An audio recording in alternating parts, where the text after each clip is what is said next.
It's 8:30. Good morning. I'm Ian Crouch with Hunter News. A woman has been charged with murder over the death of a New Zealand firefighter near Singleton 2 years ago.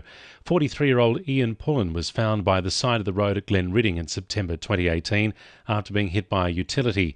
Police will allege the 30-year-old woman and 29-year-old Joshua Knight returned in the vehicle and hit Mr. Pullen in the head with an object. Police arrested Knight last week and charged him with one count of murder.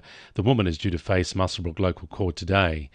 Shortland MP Pat Conroy has joined federal member for Newcastle Sharon Claydon in calling on the government not to extend a gas exploration licence off the Hunters Coast.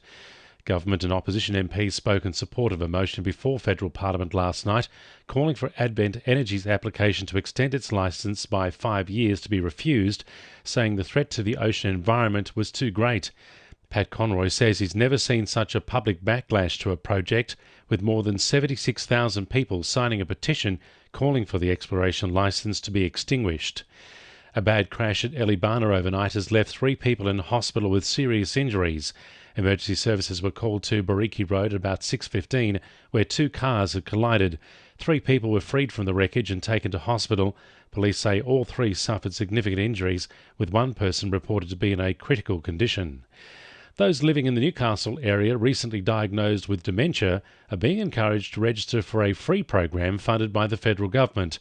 Around 3,400 Hunter residents are living with dementia, and without a medical breakthrough, numbers are expected to increase to 6,200 by 2058. Dementia Australia's Leanne Emerson says the courses kick off in November, which will cover topics such as coping with change, communication and how to live positively. The course runs over 4 weeks through November, starting on the 4th of November, and from about 10:30 in the morning through to mid-afternoon. We run them face-to-face as well as via Zoom, so depending on the particular set of circumstances, people can engage in whatever way works best for them, but they can also get information online on our website, which is dementia.org.au.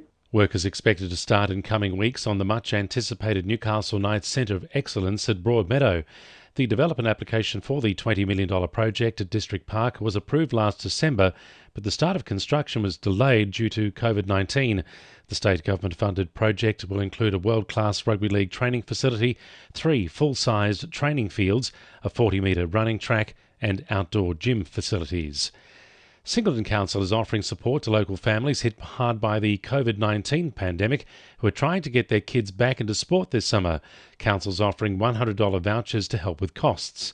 Council's Vicky Brereton says application forms are on the Singleton Council Kids in Sport scholarship page. Singleton Council, in partnership with Bloomfield, have $100 vouchers being administered by Singleton Family Support to try and get kids back into sport over the summer. Part of the rationale behind the program is to try and get kids active and out and about again, but also to provide support to families that have financially been impacted.